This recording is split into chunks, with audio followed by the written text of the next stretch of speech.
A humble billionaire with a strong soul sits on the steps of an old store, seeking a moment of peace after a long day. But she never expected that a simple act like taking a rest would lead to a tense confrontation with an abusive police officer. The mocking words, contemptuous glances, and escalating threats make the atmosphere suffocating. Just when it seemed like injustice was about to strike again with no one to protect her, a stranger appeared. No one else. It was none other than the boxing legend Mike Tyson. With his imposing presence and decisive voice, he not only protected Vivian, but also ignited a journey of profound change within the system. What happens next will make you reflect on the value of courage, compassion, and the power of the law. And the power of standing up for what is right. Join us in following this inspiring story, and don't forget to subscribe to the channel to continue receiving meaningful stories about kindness, justice, and hope. Share where you're watching from in the comments, as we always want to hear your stories. Mike Tyson, the legendary former boxer, often seeks out quiet areas in the city to find balance after intense training sessions. Greenwood, a peaceful neighborhood with lush green trees and quaint stone steps, is his favorite spot. Here, he can escape the spotlight and his renowned fame, leaving only Mike, a simple person in a vast world. That afternoon, gentle sunlight spread across Greenwood Street, making everything appear draped in a shimmering golden layer. Mike was leisurely, walking down the tree-lined path, enjoying the rare sense of relaxation he always cherished. He wore simple sportswear and a low-brimmed cap, intentionally blending into the crowd. In that moment, the pressures of being a boxing legend seemed to melt away, leaving a plain Mike seeking peace. As he passed by a small closed shop, he heard loud voices coming from ahead. At first, Mike didn't pay much attention, thinking it was just a minor argument. But the voices grew louder, carrying a harsh and angry tone. He slowed his pace, his sharp eyes turning toward the source of the noise. There, just a few dozen steps away, a police officer was standing in front of a woman of color. The woman was dressed simply, sitting peacefully on the stone steps. But the officer's eyes were full of contempt and anger. He stood aggressively, pointing his finger at the woman, his voice harsh. "This is not a place to sit. This is a decent neighborhood, not a place for vagrants like you." Mike stopped, his gaze instantly turning icy. He carefully observed the situation. The woman, though appearing ordinary, remained calm despite the officer's rude words. She lifted her head, her voice firm but not raised. "I'm just taking a little rest. I haven't done anything wrong." The police officer, clearly dissatisfied with her response, took a step closer. His tone became more threatening. "I'm the one who decides what's right or wrong, and I'm telling you, you're not allowed here." Then, to assert his authority, the officer suddenly bent down and shoved the woman roughly. The push sent her stumbling, almost causing her to fall, but she maintained her balance and looked up defiantly into his eyes. Mike felt his blood boil. The image reminded him of his younger days when he was looked down upon because of his skin color and poor background. Memories of the injustices he endured surged back, fueling his anger. But Mike didn't rush in. He knew he needed to stay calm. With his tall stature and strong presence, even a small action could have a significant impact. He quickly approached them, each step growing more determined as he saw the officer continue to advance on the woman, his mocking voice loud. "Seems like you don't understand how things work here," he said. "Let me teach you a lesson about obeying the law." At that moment, Mike's strong and deep voice cut through the tense atmosphere. "Let her go. Now." Both the woman and the officer turned around. The woman looked stunned, but a glimmer of hope quickly appeared in her eyes. The officer instinctively took a half-step back upon seeing Mike. With his large build, strong arms, and eyes burning with the desire to eliminate injustice, Mike stood there like an iron tower, dominating the surrounding space. The police officer quickly regained his fake confidence, trying to maintain a stern expression. "This isn't your business. You'd better keep walking if you don't want any trouble." Mike smirked, a half-smile full of defiance. "Trouble? Do you think I'm afraid? But I'm not here to fight. I'm here to ensure she's treated by the law, and you won't lay a finger on her again." The police officer glanced at Mike once more, now unable to hide his worry. Mike Tyson was not just a legend. He was a symbol of strength and courage. His reputation made the officer realize that if this incident got exposed, his career would be over. He released the woman reluctantly, stepping back with a threatening tone. "I'll remember this, but don't think I'll always be here to protect her." Mike didn't respond, silently watching as the officer walked away, his eyes still full of resentment. Once he left, the woman sat back on the steps, letting out a sigh of relief. Mike approached her, gently placing his hand on her shoulder. "Are you okay? I couldn't just stand by and watch such injustice happen." The woman looked up, her eyes full of gratitude. "Thank you. I thought I was completely alone." Mike smiled, his eyes softening, but his voice still resolute. "No one deserves to be treated that way. Don't worry, you're not alone in this." In that moment, Mike knew that his peaceful afternoon had turned into a small but crucial battle, a fight for justice and compassion. Mike Tyson stood silently for a moment, watching Officer Walker approach the patrol car. But Walker didn't leave as Mike had hoped. He stopped by the car, opened the door, and said something to the colleague inside. The car closed, and another officer got out, a tall, stern-faced man. Both turned back, this time with clear determination, as if willing to prove their authority at any cost. The woman of color sat on the nearby steps, her hands trembling as she tried to stay calm. Though her face still showed determination, fear began to flicker in her eyes. She knew the situation wouldn't end easily. Walker and his partner approached, their faces full of threats. They no longer concealed their abusive intentions. Walker pointed at the woman, his voice aggressive and provocative. "Did you think someone like him could protect you forever? This is my area, and I decide who's allowed here. You're obstructing police work. If you don't leave immediately, we'll arrest you for obstructing law enforcement." Mike stepped forward, standing between Walker and the woman like a steel wall blocking injustice.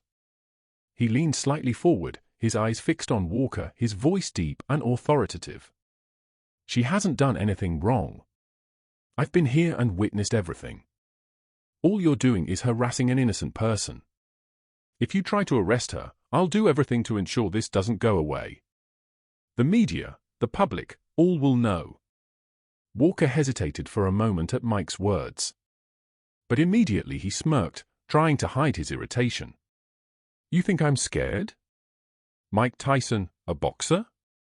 You're no longer in the ring, and that means you have no right to interfere in this matter." The officer, walking with Walker, seemed less talkative, but his cold eyes swept over Mike and the woman, asserting his authority. He pulled a pair of handcuffs from his belt, pointing at the woman. "You're coming with us to answer a few questions. If not, we'll have to use force." The woman trembled, but Mike didn't back down. He took another step, fully shielding her, his voice rising strongly, each word like a punch against abuse. "Use force. You have no right to do this. I will be a witness, and I'll ensure you pay if you go any further." The determination and dignity in Mike made the other officer hesitate. However, Walker still refused to give up. He stepped closer, trying to intimidate Mike with a fierce attitude. "I don't care who you are. This is my area, and I decide what's right and wrong. Don't think I can handle you just because you're famous." Mike smirked, the familiar half-smile appearing as if facing an opponent in the ring. He slightly bowed his head, his face almost touching Walker's, his voice deep and weighty. "If you think you're strong enough to handle me, go ahead. But remember, this isn't a fight. It's about justice, and I won't back down. If you continue to harass, you'll face not only me, but also public opinion out there." The surrounding people, who had only been observing from a distance, now began to approach. A few pulled out their phones to record videos. Mike glanced quickly at the forming crowd, knowing their presence would only make Walker more agitated. Walker turned to his colleague, whispering something. Clearly, he was hesitant. The colleague whispered back, his voice low but audible to Mike, "Walker, this is Mike Tyson. If he makes a big deal out of this, we'll be in serious trouble." Walker gritted his teeth, his eyes flashing with anger as he realized the situation was spiraling out of control. But he still tried to maintain a stern face, turning back to look at Mike with a threatening tone. "You win this time, but don't think it's over. She needs to be careful. There won't always be someone to stand up for her." Mike kept his gaze fixed on Walker, not responding. His silence carried more weight than any threat. Walker angrily turned away, along with the other officer, walking away as the patrol car slowly rolled away and disappeared around the corner. Once they were gone, the woman took a deep breath, trying to regain her composure. Mike turned back, gently placing his hand on her shoulder. His voice softened but remained determined. "Are you okay?" "They can't do anything more now." The woman looked up at Mike, her eyes still a bit dazed, but full of gratitude. "I don't know what would have happened if you hadn't shown up. Thank you. Truly. Thank you." Mike gently shook his head, offering a light smile without losing his seriousness. "No need to thank me. You didn't do anything. You didn't do anything wrong, and no one deserves to be treated that way. But we're not done yet. They won't give up. We need to clarify this matter." The woman looked at him, worry in her eyes. "You mean I should sue them?" "I don't know if I can." Mike nodded, his eyes full of determination. "Exactly. You're not alone. I'll stand by your side and I'll make sure they are held accountable." At that moment, a few people from the crowd approached, showing signs of support. A man said, "I've recorded everything. If you need to sue them, I'm ready to testify." Mike smiled, feeling the support spreading. He looked at the woman, her eyes now shining with hope. Mike knew this wasn't just a street confrontation. It was the beginning of a larger battle. A fight against abuse of power and injustice. Mike Tyson left the street with Vivian Sinclair. Through brief conversations along the way, Mike learned that Vivian wasn't an ordinary woman. She was a female billionaire who had built her career from scratch. Despite her success, she chose to live simply, away from the glitz and glamour. This made Mike respect her even more, but also fueled his anger at how she was treated solely based on her appearance and skin color. Vivian recounted, her voice deep but still steady, "I grew up in a tough neighborhood. I faced every challenge to rise up. But not everything changed. No matter who I am or what I've achieved, I'm still seen as someone unworthy of sitting in that peaceful street corner." Mike remained silent, his eyes showing empathy.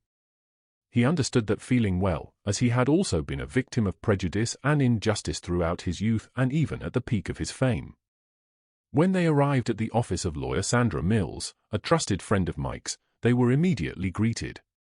Sandra was a renowned lawyer, not only for her talent, but also for her strong fighting spirit for justice. She always took on difficult cases, especially those involving discrimination and abuse of power. As Mike recounted the entire incident, Sandra listened seriously, her sharp eyes analyzing every detail. After Vivian finished her story, Sandra leaned back in her chair, her hands clasped in front of her. "Walker," she said, her voice deep and thoughtful, "I've heard about him. He's notorious in the police system, not for his talent, but for his actions beyond his authority. But no one dared to stand up to him. This case isn't just about him personally. It's a reflection of a systemic problem. If we want to win, we have to turn this lawsuit into a major battle." Vivian looked up, a hint of confusion in her eyes. "When you say major battle, what do you mean?" Sandra gave a slight smile, but her voice was firm. "We're not just suing Walker. We're demanding a comprehensive investigation into police abuse within the system. They have to pay for what they did to you and all other victims." Mike, still leaning against the wall, nodded in agreement. "I'll use my reputation to draw attention. But I need you to lead. I'm good at facing opponents in the ring, but in the legal battle, I trust you." Sandra looked at both of them, her eyes filled with determination. "Good. First, we need evidence. Mike, you're a key witness. But I need more testimonies, more information about Walker's behavior. At the same time, prepare yourselves mentally. They'll retaliate. They'll attack both your reputation and Vivian's. They'll dig into your past to weaken our case. Vivian took a deep breath, her eyes no longer showing the initial fatigue. Instead, her resolve became clear. I've faced worse things. They can attack me, but I won't back down. This isn't just for me. It's for everyone who's been treated unjustly without a voice. Sandra nodded, a satisfied smile appearing on her lips. Then, let's get started right away. Mike decided that the public would be their strongest weapon. He didn't take long to reach out to familiar reporters, those willing to bring the story to light. Just a few hours later, news of Mike Tyson's intervention in the police harassment case spread across social media and major media outlets. Public opinion exploded. Headlines like Mike Tyson confronts abuse of power or boxing legend protects female billionaire from discrimination appeared everywhere. Vivian wasn't used to this sudden attention. Previously, she always kept her private life under wraps, but now she understood that to win, she needed to accept the spotlight. Her story was not just about herself, but also a symbol for those who had suffered injustice. As the news spread, an unexpected person reached out to their group, Officer Grant, a former colleague of Walker. Grant came to Sandra's office looking tense. He wore a police uniform, but his demeanor showed he was carrying a heavy burden. After a brief greeting, he began to speak. I used to work with Walker. I know what he's like. He abused his power many times, especially against the vulnerable who couldn't protect themselves. But I stayed silent. I thought if I didn't say anything, I'd be safe. Mike placed a hand on Grant's shoulder, his eyes cold, but his voice warm. But now, you've decided to speak up. That's the most important first step. Grant nodded, remorse evident in his eyes. I saw what you did, what she endured. I can't stay silent anymore. I'm willing to testify. I'll tell everything I know. Sandra couldn't hide her satisfied smile and immediately asked Grant for details about Walker's abuse of power. Through Grant's account, the full picture of corruption within the police system became clear. Walker not only harassed civilians, but was also involved in more serious misconducts. After Grant left, Sandra looked at Mike and Vivian. This is a major breakthrough. With his testimony, we not only have a chance to win the lawsuit, but also to push for a broader investigation. Vivian, now regaining her confidence, spoke firmly. They'll fight to the end, but I'm not afraid. I've come too far to turn back. Mike smiled, gently patting her shoulder. You're not alone. We've started this fight, and we'll see it through. That day, in the twilight of the city, the three of them, Vivian, Mike, and Sandra, knew this was just the beginning. A major battle awaited, but they were ready to face it. Mike Tyson and Sandra Mills all knew that the upcoming legal battle wouldn't be easy. After obtaining Officer Grant's agreement to testify, things seemed clearer. But at the same time, pressure and resistance from Walker and the police system increased. Sandra plunged into work with incredible determination. She asked Vivian to recount the entire story, from the first moments on Greenwood Street steps to the moment taken to the police station by Walker. Every detail was recorded, analyzed, and connected into a cohesive narrative. Sandra understood that, in a case like this, not only the truth, but also how it was presented played a crucial role. Vivian, Sandra said during a tense meeting that lasted hours, was a woman of honor, trust, and public image. The opposition won't hesitate to attack you from all sides. Vivian nodded, her eyes unwavering. I know. They might dig into my past, but I have no regrets about anything I've done. I'm ready to face them. What I can't stand is letting them continue to abuse their power without punishment. Mike smiled from the corner of the room, proud of Vivian's resilience. You're right, he said, his voice warm but firm. They targeted the wrong person to threaten. With Sandra leading, Anna supporting, they won't easily get away with this.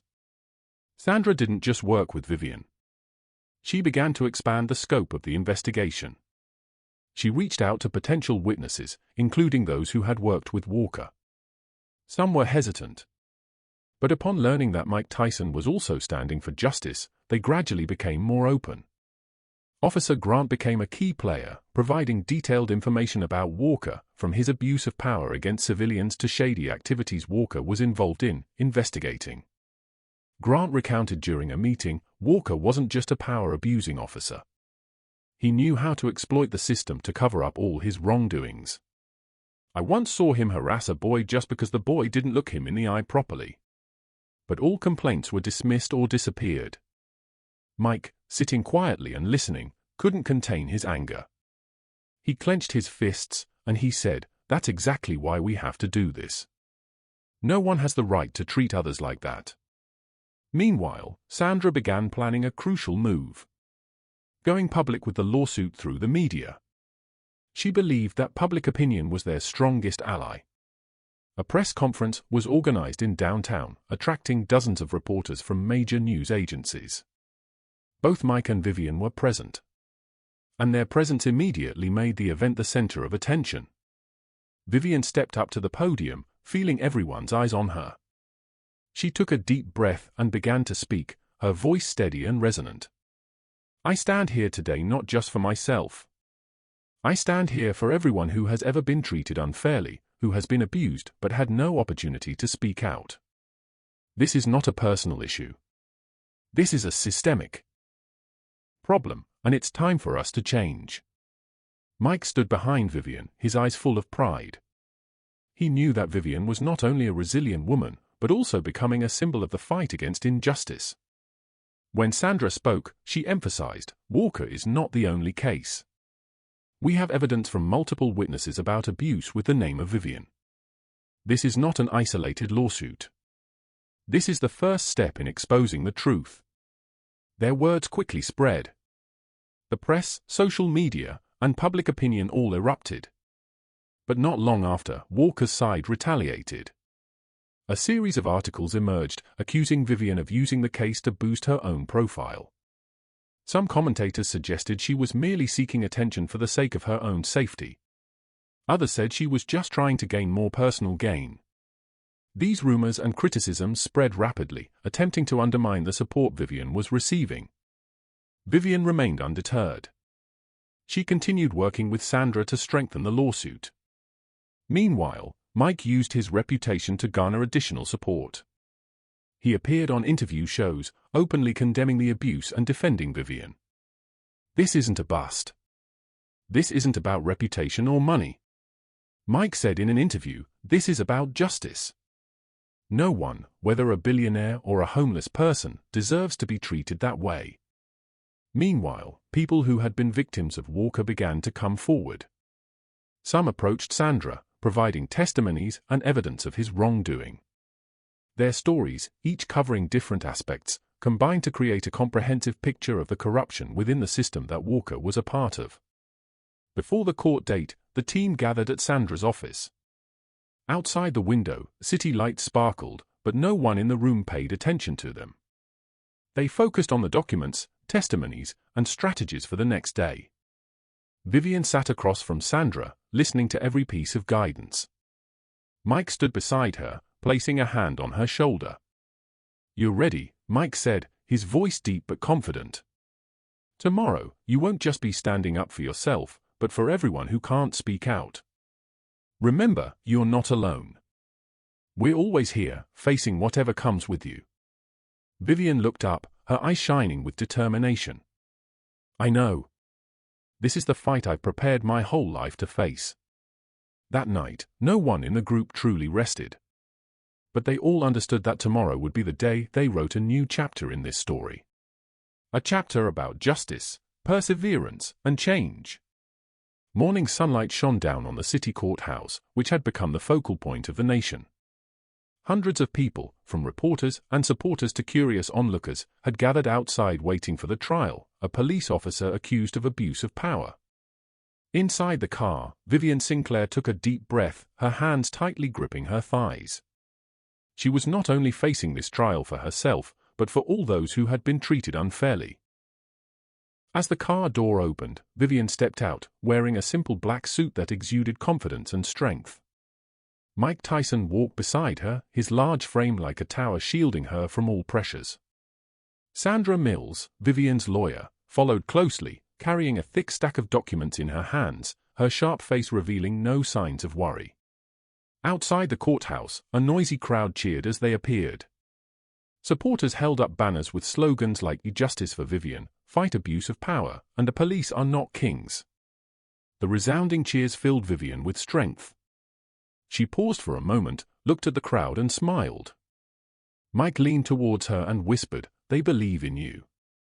Let them see that they are right." Vivian nodded and walked toward the main entrance of the courthouse.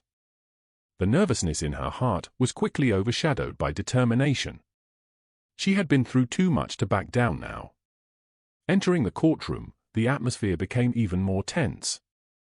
The room was packed with people, from the jury and reporters to those following the case. On the other side, Bryce Walker sat at the defendant's table with his team of lawyers. His face was cold, his eyes sharp as knives, but there was evident tension in his movements. The judge entered and pounded the gavel to declare the opening of the session. Sandra stood up, walked to the center of the room and glanced over the jury. Her voice rang out powerfully, "Your Honor, this case is not just a personal story. It's about accountability, about the abuse of power by someone entrusted with authority to protect, but instead used it to oppress. This is about ensuring that no one, whether a billionaire or a homeless person, deserves to be treated unjustly."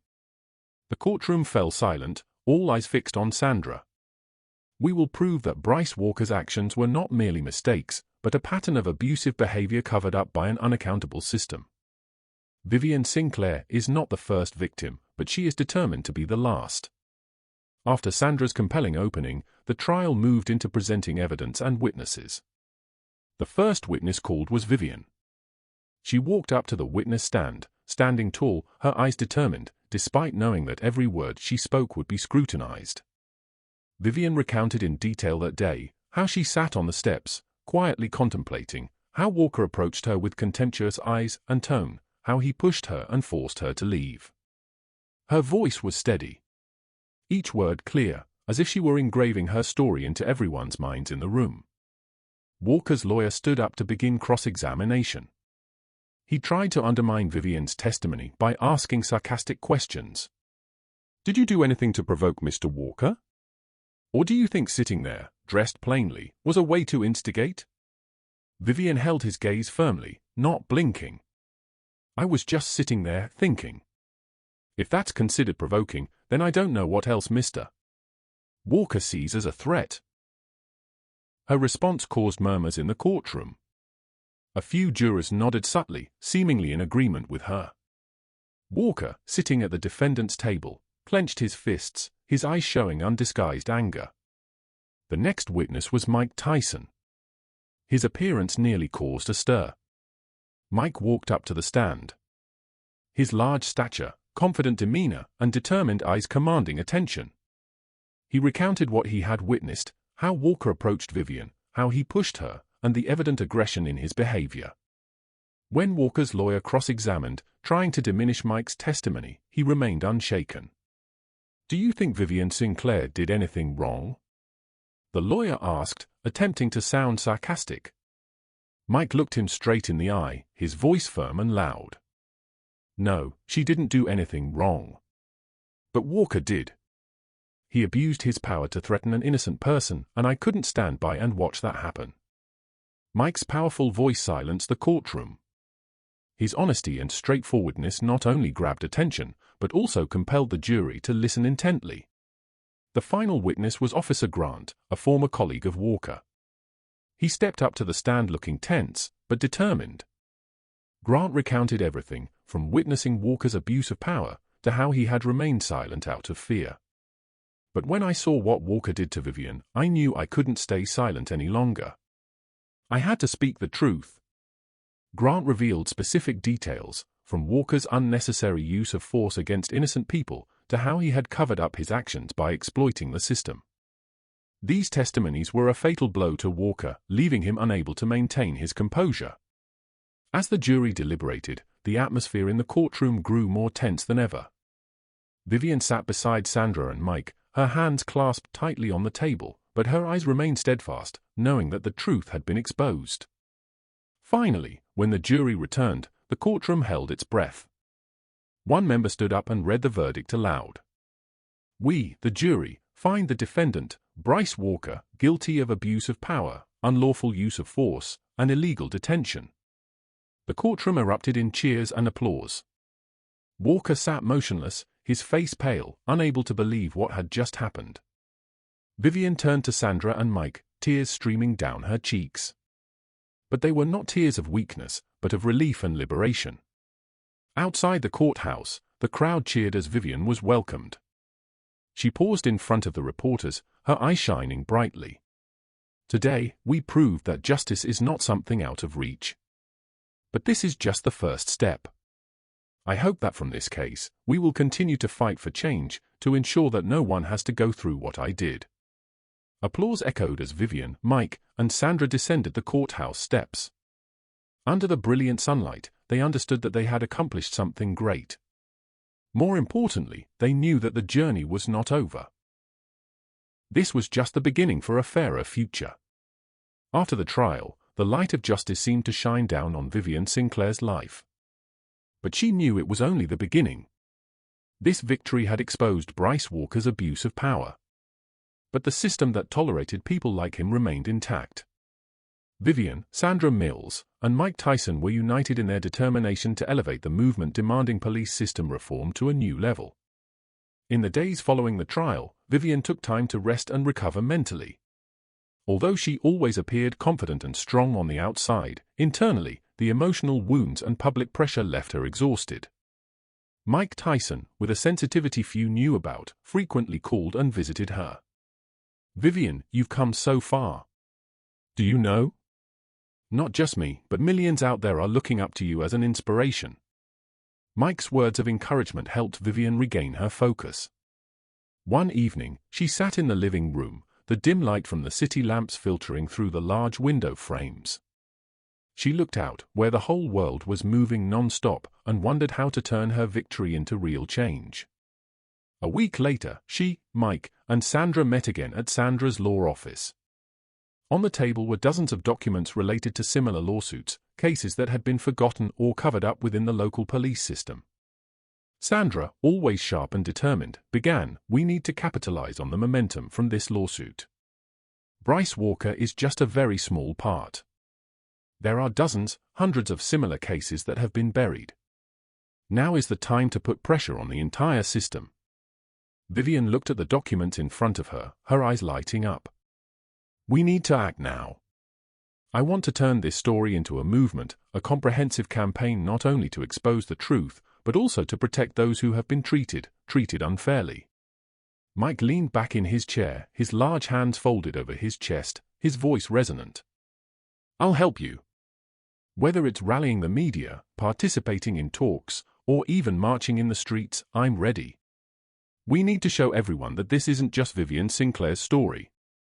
This is our story." Sandra nodded, beginning to make detailed plans. "I will reach out to non-governmental organizations and human rights activists. We need allies. At the same time, I will request an independent investigation into the local police force, compelling them to bring transparency to past allegations." The very next day, the campaign named Justice for All was officially launched. The campaign quickly garnered support from social activist groups, human rights organizations, and ordinary citizens. Mike Tyson took on the role of the media liaison, appearing in interviews and talks to spread the message. "We can't let people like Walker continue to abuse their power to oppress others. If we don't stand up, who will?" Vivian became the face of the movement. In every speech, she not only recounted her own story, but also called for action. This system needs to change. We are not just demanding justice for one individual. We are demanding fairness for everyone, regardless of who they are, where they come from, or what they have. As the campaign grew, pressure from opponents also increased. Some conservative groups accused Vivian's movement of attacking the honor of the police. Newspapers invaded her privacy, trying to discredit her in the media. But Vivian did not let these things deter her. In a television interview, she responded strongly, "We are not against the police. We are against abuse of power. A good system will not fear oversight and reform. A system that only protects the wrongdoers is a system that needs to change." Meanwhile, Sandra and her team uncovered more cases of abuse within the police force. A major front-page article in a national newspaper exposed how complaints were often ignored or sunk internally. These stories further empowered the movement, stirring public opinion even more. Mike continued to stand beside Vivian, participating in workshops and events. In a talk with university students, he shared, "Justice isn't something you can wait for others to deliver. You have to stand up and fight for it. I did that in the ring. Now I'm doing it in real life because it's what truly matters." Growing public pressure forced the local government to initiate an independent investigation into the police force. The investigation not only confirmed Walker's misconduct, but also revealed similar cases involving other officers. Several officers were suspended and initial reforms were proposed, including the establishment of an independent oversight body and the restructuring of how complaints are handled. At a major press conference, Vivian, along with Sandra and Mike, stood before hundreds of reporters. Flashing lights continuously popped as Vivian stepped up to the podium. Her voice rang out powerfully, "We have made significant progress, but this is just the beginning. I hope that from my case, all of us will continue to fight to ensure that justice is not just a concept, but a reality." That evening, after the press conference, with only the three of them left in Sandra's small office, the group sat together, quietly looking at one another. Sandra smiled, her eyes full of pride. "We've accomplished something great, but the road ahead is still long." Mike nodded. "That's right. A fight can end, but justice is not something we stop fighting for. This is just the first round." Vivian looked out the window, where the city lights shone brightly in the dark night. "We've made a change. But I won't stop until everyone feels safe and respected, no matter who they are." That night, under a star-filled sky, they knew their journey had entered a new phase. The fight for justice was no longer an individual story, but had become a social movement. And they were ready to keep moving forward, not stepping back even by a single step. Months passed, and the reform movement led by Vivian Sinatra and Claire spread not only in her city, but nationwide. Discussions about abuse of power and police system reform were brought to political forums, featured in major speeches, and followed by millions on social media. Vivian, Sandra Mills, and Mike Tyson became icons of change, each playing their own role, but united in a common mission. In a meeting with social activists, Vivian received important news. The independent investigation that her movement had pushed for officially concluded that, in addition to Bryce Walker, at least 15 other officers in a local police force were accused of abuse of power, and these individuals were facing legal penalties. Notably, the police department committed to comprehensive reforms, including the establishment of an independent oversight committee and mandatory retraining for the entire force. When this information was released, a wave of support poured in from all directions. Those who had previously hesitated to speak up now felt encouraged. Communities that were frequently treated unfairly now had hoped that their voices would be heard. One evening, as Vivian was sitting in her office, Mike Tyson walked in, carrying a box of pizza and 2 bottles of fruit juice. "Did you know you've become a national phenomenon?" Mike said, placing the box on the table. "I just read an article calling you the woman changing the law." Vivian laughed, shaking her head. "That's strange. I never thought my story would go that far. But this isn't my success alone, Mike. You and Sandra have always been by my side." Mike shrugged, grabbing a slice of pizza. "Don't be so modest, Vivian. You've led the way. But I agree with you, this is just the beginning." At the same time, Sandra walked in, carrying a thick stack of documents. "I have good news," she said, sitting down across from Vivian. "We've convinced the federal government to consider making these reforms national policy. Not just in one city, but all police departments across the country will have to comply with new transparency and accountability regulations." Vivian looked up, surprised. "Really? This could change everything?" Sandra smiled, nodding. Yes, but we need to keep the pressure. Otherwise, everything could easily be forgotten. In the following weeks, Vivian continued to appear at national forums. She spoke about the importance of transparency and accountability in the legal system and how communities need to stand up against injustice. Mike Tyson, with his enormous influence, also kept calling for action. In a speech at a major university, he said, "Justice is not a luxury. It's a basic right for everyone. But this right won't exist if we don't fight to protect it." As for Sandra, she kept working behind the scenes, continuing to pursue new lawsuits, protect other victims, and use her legal expertise to drive systemic changes. A year after the trial concluded, Vivian stood on the stage of an international human rights conference. Behind her were large banners that read, "Justice for All." The journey continues. She looked down at the auditorium where hundreds of people were attentively listening. They were activists, leaders, and ordinary citizens, people inspired by her story.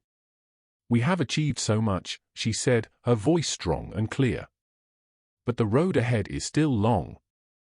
Justice isn't something you achieve once and forget about. It's an ongoing journey that requires courage, perseverance, and the unity of all of us. I hope that each person here will continue to fight, not only for themselves, but for those who cannot speak up." The entire auditorium stood up, applause resounding continuously. Mike and Sandra, sitting in the front row, looked at Vivian with undisguised pride. They knew their journey had left a deep mark, not only on the legal system, but also in the hearts of people who longed for fairness. As Vivian stepped off the stage, a young girl approached her, her eyes bright with inspiration. "Miss Sinclair, your story changed my life. I want to become a lawyer so I can help vulnerable people just like you have." Vivian smiled, placing her hand on the girl's shoulder. "You have the strength within you. Never stop believing in justice. You can change the world." That night, as the three of them sat together in a small restaurant on a street corner, they looked back on the journey they had taken. Mike, with a mischievous smile, raised his juice glass. "We've done something extraordinary, but I bet Vivian isn't satisfied yet, right?" Vivian laughed, her eyes shining. "No, I still have a lot to do, but at least I know we've proven one thing. Justice isn't out of reach. If we are brave enough to stand up, it can become a reality." Outside the window, the city glowed under the lights, a reminder that even in darkness, the light of justice always exists. And their journey, though they had achieved great accomplishments, would continue because better things were still ahead. The story of Vivian Sinclair, Mike Tyson, and Sandra Mills is not just a battle against injustice, but also a reminder that the power of courage, unity, and belief in justice can change an entire system. Through their challenging journey, they proved that, even in the face of oppression, everyone has the ability to stand up, protect their values, and contribute to building a fairer society. Vivian did not let herself be stifled by fear or injustice. She turned her pain into motivation, and with the support of companions like Mike and Sandra, she created a reform movement that touched millions of hearts. Their story teaches us that, no matter where we are or what circumstances we face, if we stand together, nothing is impossible. Vivian's journey is a call to all of us. Speak up for those who cannot, fight for the values we believe in, and never let fear prevent you from standing on the side of what is right. Because justice is not a privilege, it is the right of everyone. If this story has touched you, continue to spread these meaningful messages. Don't forget to subscribe to the channel so you don't miss the next inspiring story. Together, we can build a better world where justice, kindness, and hope